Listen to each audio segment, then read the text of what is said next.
The window groaned as I pushed it open against the weight of the storm. Rain slicked the cedar shingles, making the climb down the trellis even more dangerous than I'd planned for. My boots slipped once, just once, but the thud of my heart drowned out everything except the desperate need to disappear.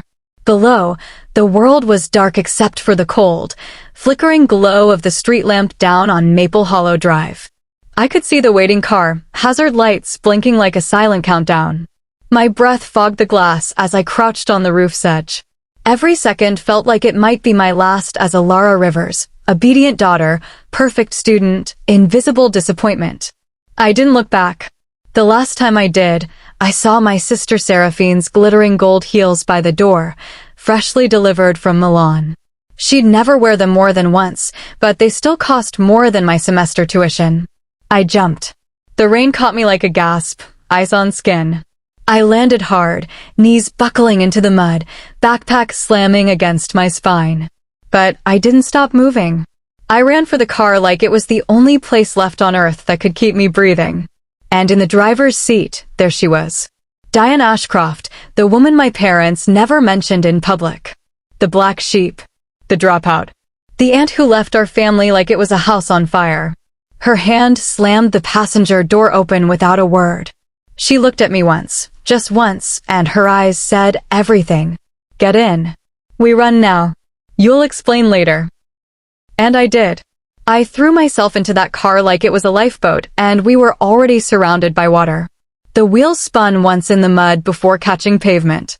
Behind us, the house on Bramblegate Lane stood in darkness, all shutters closed tight, all lights off. As if they could pretend I was never there. I didn't cry. I burned. 14 hours earlier, I had been sitting in the most beautiful room in our house, the sun parlor, the one with the velvet chairs no one was allowed to sit on, and Mother's cathedral-tall display of imported orchids. The glass reflected the clouds, but inside everything was still and staged. Father sat with one ankle across his knee, reading through the acceptance letter and accompanying financial papers with the same surgical detachment he reserved for his law firm's quarterly audits. Tuition, fees, housing, comes to $54,000 a year, he said flatly, as if reading off the weather. You've been granted a partial merit scholarship. That covers about half. I nodded. Yes, that's why I've been applying for work-study programs and... Still leaves 28, he cut in, voice colder than the marble tile beneath my feet. And we've discussed our position on this. Mother's hand smoothed an imaginary wrinkle on her linen blouse. Her pearls sat at her throat like a noose made of etiquette. You know how much we've already invested in Seraphine's portfolio, she added. The modeling agency doesn't pay up front. We've fronted every audition, every stylist, every appearance. She just signed with Harlow and West, I said. She's walking runways in swimsuits while I got into the only school that cared about the research project I nearly bled over. Alara, Father interrupted. This is not a competition. But it was. It always had been. And I was losing. Because Seraphine didn't need to beg for tuition or scrape together scholarships while fighting off the fluorescent burn of part-time shifts and sleepless study nights. She had parents who saw value in her and a life that, however shallow, fit their aesthetic. I didn't. I'd earned a place at Westridge Academy, one of the few schools in the country with a biomechanics program for undergraduates. My admission letter was wrapped in congratulations, interview invitations, and excitement. They saw me. They wanted me. But my parents didn't. We could revisit next year, Father said calmly, folding the papers into a perfect square and placing them back on the ornate coffee table like they were expired coupons. You take a gap year, get a job, contribute to your tuition, and we'll reevaluate. Mother nodded. It's not a no, darling. It's simply a pause. Pause. Delay. Deflect. It was the language of diplomats and cowards. I stood. My voice trembled only once. So Seraphine gets a beachfront apartment in LA, a personal trainer, 3 publicists, and her own assistant. But I can't get help covering tuition. Even when I've already earned half of it on my own. Father sighed. Alara, don't make this emotional. But I wasn't making it emotional. I was making it real. And real didn't look good on them. That night, as I lay in bed staring up at the ceiling fans spinning shadows across my room, I realized they'd made their decision before we ever sat down in that sun parlor. This meeting was a formality. An execution. My future had been sacrificed to keep Seraphine in designer gowns and luxury skincare. My dream would rot quietly so she could post another fake, candid photo by an infinity pool. So I did the only thing I could. I reached for the birthday card tucked deep in the back of my desk drawer, the one I wasn't supposed to keep. The one that had a phone number scribbled in purple pen and a note, "If you ever need to leave, I'll come get you. No questions." Diane's voice came through the phone on the third ring, sleep-rough, but unmistakably alert. "Alara," she said. "I need help," I whispered. A pause. A breath. "Where are you?" she asked. I told her. And she said the words that changed my life forever. "Pack light. I'm on my way." We crossed the state line just after 3 a.m., though I only knew that because Diane muttered it under her breath, as if the time itself held some omen.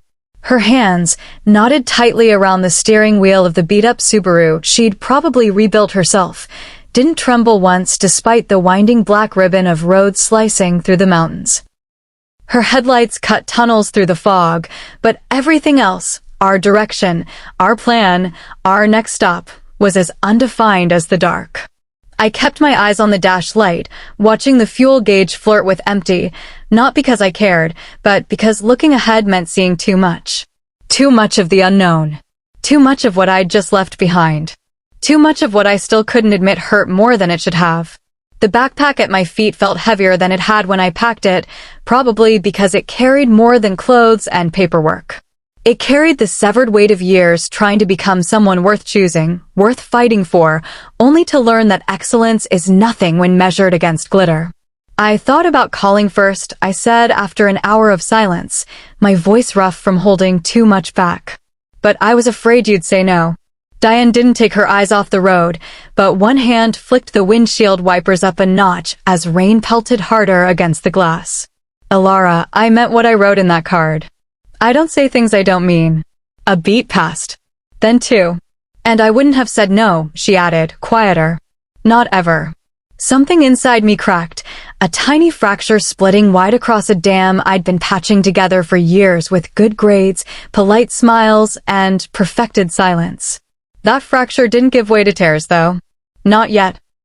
Not in front of someone who dropped everything and drove 5 hours through a thunderstorm because I said I needed her. She deserved more than my brokenness. She deserved the truth. So I gave it to her. "I got in," I said slowly. "Westridge Academy. Full access to their biomechanics lab, early research program, real work, stuff that could actually change things. And I got a scholarship. Almost half." I didn't look at her. I stared at the blur of trees whipping past instead, my voice cracking like dry wood as I forced the next part out.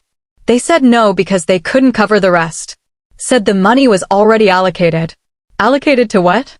Diane asked, though I knew she already had an idea. Seraphine's life. Her wardrobe. Her apartment. The car she doesn't even drive because it doesn't match her aesthetic. They couldn't pay for the difference because they've invested too much in her image. The words sat heavy between us, like stones dropped into still water. Diane didn't ask if I was exaggerating. She didn't offer excuses. She just kept driving until we pulled into a forgotten rest stop surrounded by pine and fog, and there, under the yellow glow of flickering security lights, she finally turned to face me. "I should have come sooner," she said simply. "I should have pulled you out of that place years ago." "No," I said, shaking my head. "I needed to try. I needed to know it wasn't me." "And now you do," Diane said, eyes steady. "Now you know." I nodded once. But knowing wasn't the same as healing. It wasn't even close. Diane's apartment was nestled above a Vietnamese bakery on the edge of a town too small to have Uber, but too big to be quiet. The stairs creaked and the hallway light buzzed like an angry insect, but when she unlocked the door and pushed it open, something hit me square in the chest that no part of my parents' vast, sterile house ever had. Warmth. It wasn't just the physical heat from the radiator, or the smell of cinnamon and old books. It was the lived-in chaos of color, jewel-toned curtains that didn't match, but danced in the breeze, overstuffed furniture that had seen better decades, coffee mugs stacked on every surface like offerings to an absent god of caffeine. "This is it," Diane said, tossing her keys onto a chipped enamel tray. "One room, 0 frills, but it's mine. And now it's yours too." She didn't say it with pity. She didn't offer it like charity. It was just fact. As simple and unshakable as the way she handed me a folded blanket and a key with a smile. We collapsed into sleep without words, our exhaustion overlapping like the mismatched quilts draped over the pull-out couch. I'd thought I wouldn't be able to sleep, too wired, too raw, too full of adrenaline, but the moment I closed my eyes, the tension that had lived in my spine for years dissolved. For the first time since the school acceptance letter arrived, my mind didn't spiral into calculations or compromises. It just rested. The next morning was cold and gold. Light spilled through the window in long bars that lit up the dust motes in the air, but I didn't mind. I watched them drift like snow as Diane moved through the tiny kitchen with practiced precision, balancing 2 mugs of tea and a bowl of something that smelled suspiciously like day-old pho reheated in defiance of culinary norms. "We've got things to do," she said, handing me the tea. "First order of business, documentation." She wasn't kidding. For the next 3 hours, she transformed the apartment into a war room. The coffee table groaned under the weight of printed emails, screenshots, scholarship letters, legal disclaimers. Even the budget breakdown I'd written by hand when trying to persuade my parents I could cover the rest of my tuition with grants and part-time work. "They didn't just say no," Diane muttered, tapping a printout of a text between my mother and her PR consultant. "They planned the optics of their no. They strategized how to spin it so no one would ask why their daughter wasn't at the school she earned her way into." I stared at the message in disbelief. Ilara's simply not ready. Not emotionally equipped. She's taking a year to center herself. Family comes first, always. They were already rewriting me. Even as I sat in that sun parlor and begged for a future, they were crafting my obituary as a promising student turned fragile failure.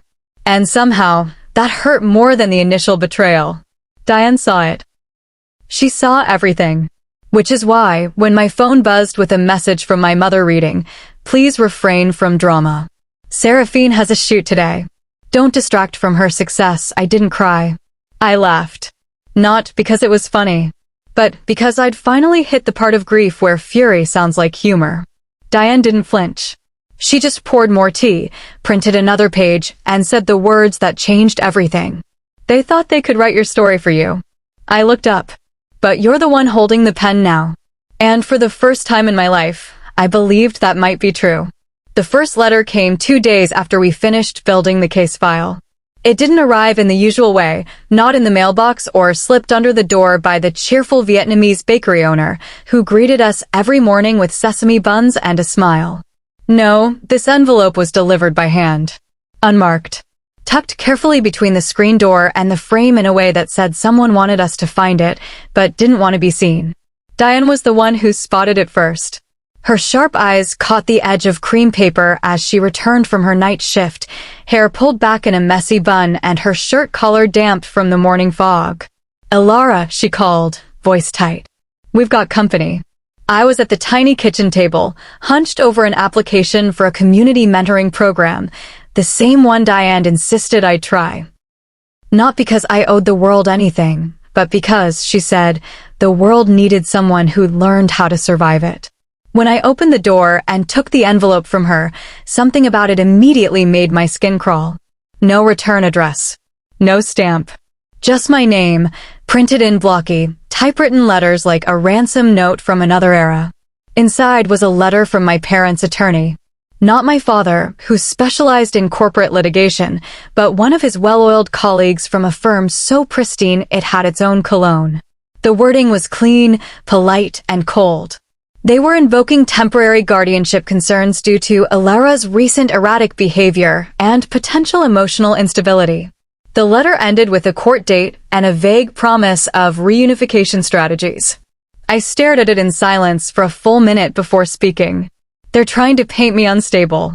Diane read it over my shoulder and swore under her breath, then read it again, slower this time, lips tight. "They want to bring you back," she said eventually, under the pretense of care. "But really, it's about control. If they get temporary guardianship, they can block your applications, access your records, rewrite the narrative entirely." The air in the room felt too thin. My hands itched. My throat burned. "They want to erase me," I said. "They want to own the story," Diane corrected. "But they're not counting on the fact that you're not alone anymore." That night, I couldn't sleep. The rain had returned, a slow, soft patter that whispered against the windows. Diane had fallen asleep in the armchair again, still in her work pants, a yellowed book splayed across her chest.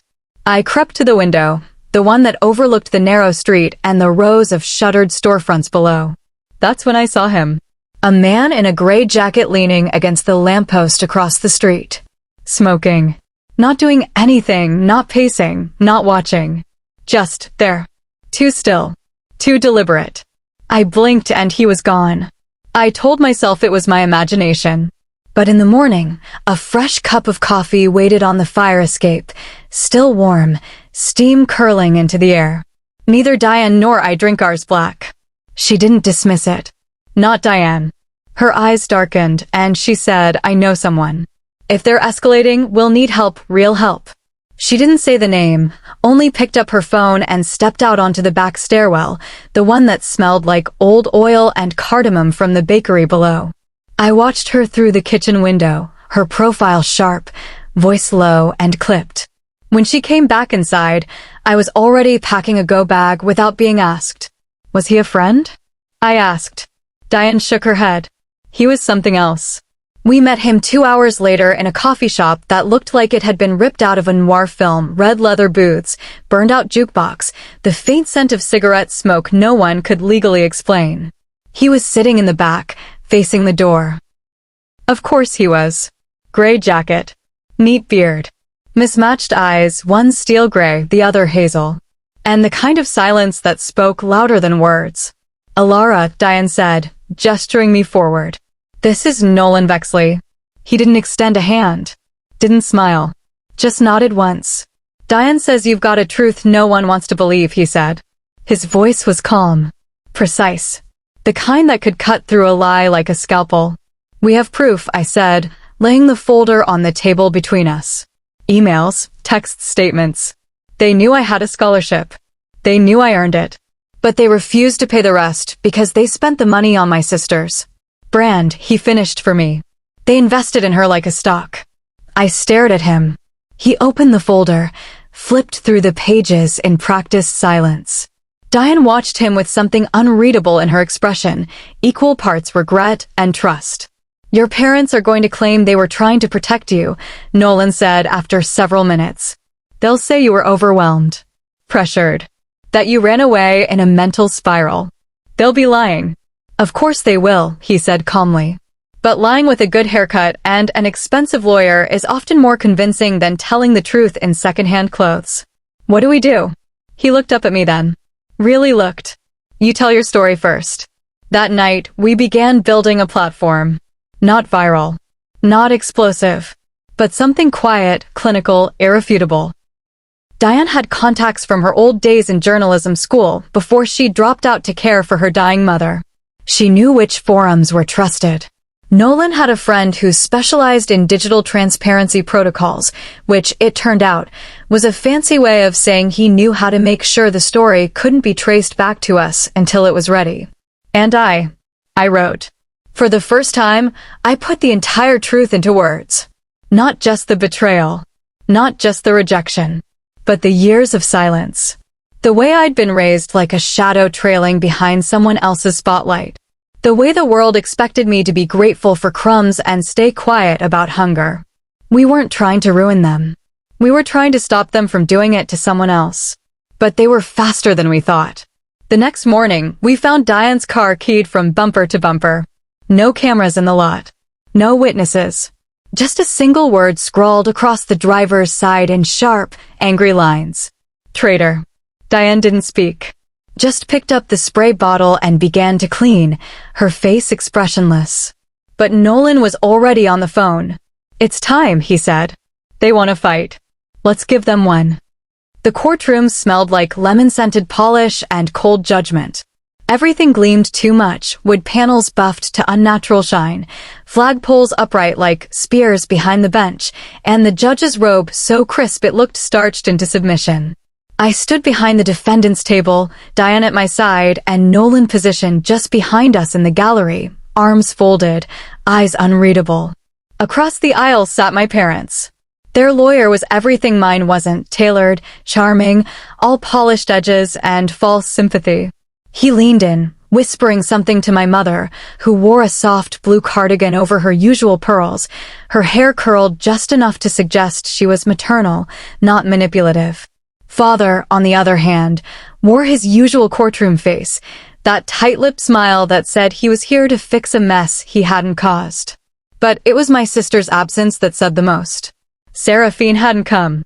Not for the hearing. Not for a statement. Not for anything. Because this wasn't about her. It never had been. This was about me, and how far they'd go to keep the illusion intact.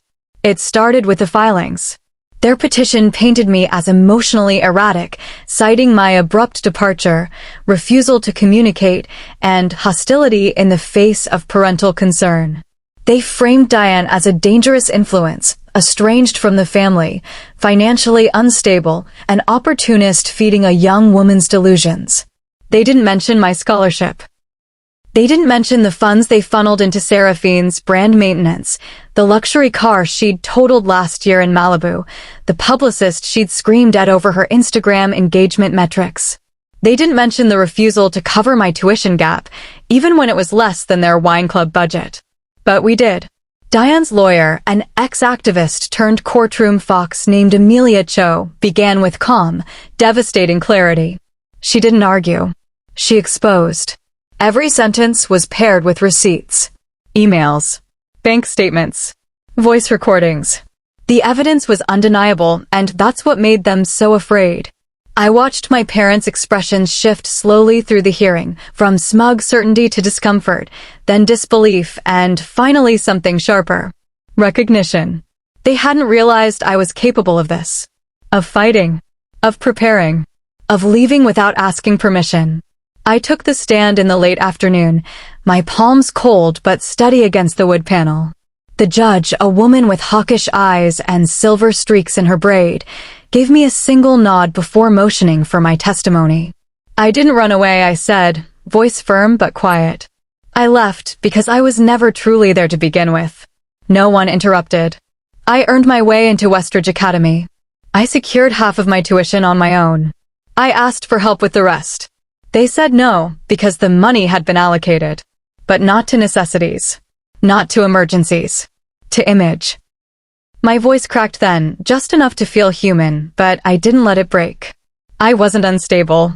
I wasn't reckless. I was abandoned while still living in their house.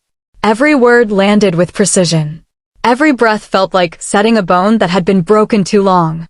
They didn't come here because they miss me, I said finally.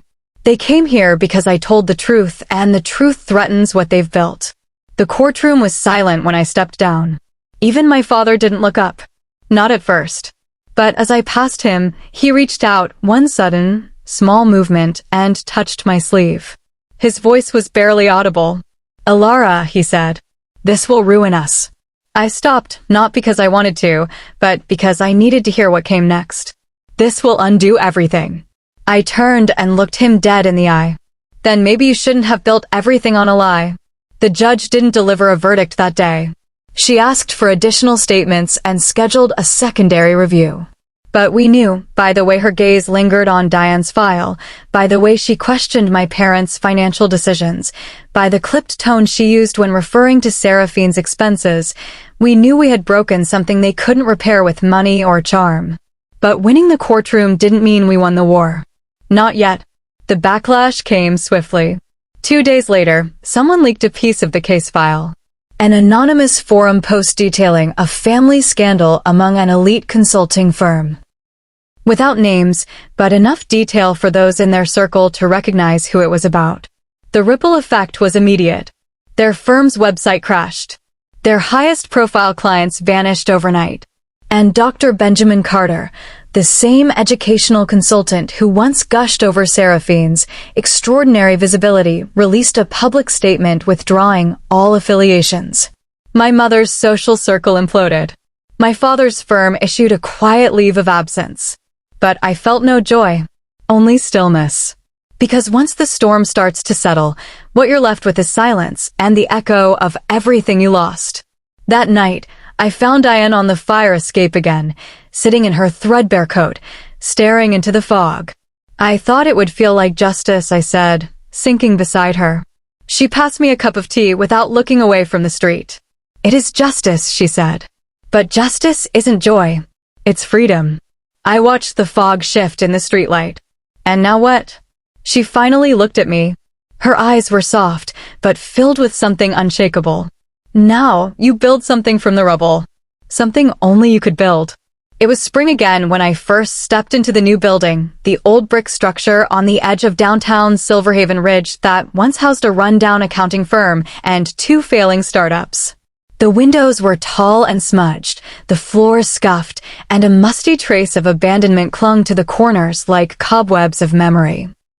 But to me, it looked like sunlight made solid. This was ours now. Mine and Diane's. The new home of the Second Light Learning Center. It had taken months of paperwork, community grants, foundation letters, donated paint, and a local architect named Milo who worked weekends for half his usual rate because, as he said, every town needs a place for the kids who are almost forgotten. We didn't advertise with flash. No sleek marketing campaigns. Just a mission posted in the front window on a hand-painted sign. You are not behind. You are not broken. You are not less. Inside, the room slowly filled with color and movement. The hum of donated computers, the rhythm of pencil on paper, the patient voices of tutors, many of them former students who once sat on the other side of the desk, now returning the belief that had been gifted to them when they needed it most. It was here, in this reborn space, that I began to understand what it really meant to heal. Not to forget. Not to bury. But to grow around the wound, shaping something stronger where the fracture once split me in 2. Logan came to visit one rainy Thursday in April. I hadn't seen him in almost a year. He stood in the doorway holding a dripping umbrella and a bouquet of sunflowers wrapped in newsprint. His face was older than I remembered, not aged exactly, but quieter. As if he'd learned to sit with his own silence instead of performing over it. I don't expect anything, he said before I could speak. But I needed to see it. I needed to see what you built. I let him in. We walked through the center in silence, pausing occasionally to watch students work, some arguing over math problems, others practicing college interviews in front of mirrors. Logan ran his fingers along the wall of photos, student victories, acceptance letters, before and after snapshots of belief catching fire. You remember when you used to help me practice those spelling tests, he said softly. You always said I was smart, even when I failed. I meant it, I said. He nodded, his eyes misting. They told me you were unstable, that you were overreacting. I believed them. I know, but I don't anymore, he said. I left the program. I transferred. I'm tutoring part-time and applying for credentialing next fall. I want to teach. Really teach. I looked at him then. The boy who once strummed a guitar through my worst nights, who had let the spotlight blind him because he didn't know it had been stolen from someone else. Then start here, I said. If you're serious. There's always someone to help. His smile broke slowly, like dawn over the lake behind Diane's cottage. The days passed not in dramatic revelations, but in layers. In students who once mumbled, now raising their hands. In parents who once believed in punishment, now asking about learning styles. In the ripple of a single girl's voice, the one who arrived wearing silence like armor. Now leading our poetry night with a trembling but proud reading of her own words. I was not built wrong. I was just waiting to be seen. Diane called it sacred work. Not in a religious way, but in the way you honor the parts of people no one else bothered to touch. She still worked too hard. Still burned through coffee like fuel. But there were new signs of ease. Weekend walks by the river, postcards on the fridge from students in colleges they were never meant to reach, laughter echoing from the office when Milo dropped by with wildflowers and renovation ideas. She never said it out loud, but I could tell she finally believed something she never dared hope. That choosing love over legacy had been the right call. My parents didn't reach out for almost 2 years. When they did, it came in the form of a letter, handwritten, shaky, delivered without warning in a cream envelope addressed to the Learning Center. I stared at it for hours before opening it. Inside was a short message. Alara, we thought we were doing what was best. We see now how wrong we were. There is no excuse for what we did, only regret. We lost you. We lost everything. But we hope one day you'll allow us to know the woman you've become. There was no return address. Just a line at the bottom. We sold the house. We volunteer at the center now, the one that helps kids age out of the system. You were right. It's not about rebuilding appearances. It's about starting again, for real this time. I folded the letter and placed it in a drawer in my office, beneath the medical forms that once dictated my worth and the original scholarship letter from Westridge Academy, its paper now yellowed with age but never regret. I didn't respond. But maybe I would one day. Maybe not. Forgiveness, I'd learned, is not always a grand gesture. Sometimes it's just the absence of resentment. The freedom to stop bleeding from wounds long since closed. That summer, on the 5th anniversary of the night, I climbed out of my bedroom window and into a new life. Diane and I hosted a gathering at the lakefront cottage. It was simple, just grilled vegetables, firelight, and folding chairs scattered like laughter across the lawn. Students came. Volunteers. Donors. Friends who had become family. Logan played his guitar again, this time softly, his voice harmonizing with one of our newer students, a boy who once believed he couldn't sing, now lost in melody. As twilight deepened, I stood by the water's edge, barefoot, the warm shallows lapping at my ankles. In the distance, our cottage glowed with golden light, its porch strung with paper lanterns spelling out the words, "Second Light." First chances welcome, too. I touched the pendant I now wore around my neck, not the crystal from my 16th birthday, long discarded, but a tiny charm etched with a date, the night the clock stopped ticking and my real life began. Diane stepped beside me, her hand brushing mine. "You did it," she said. "We did," I replied. And we had. We had done something they never expected, something no one thought was possible. We turned betrayal into foundation. We turned rejection into sanctuary. We turned being unwanted into a promise that no one else would be left behind just because someone told them they weren't worth saving. Behind us, the music swelled. Voices lifted. Fireflies danced above the grass like sparks from a story still being written. Ahead of us, the water whispered a soft, endless invitation. To keep going. To keep building. To keep believing. And I did. Every day. Because some stories aren't about revenge. They're about redemption. And some victories don't shout. They shine.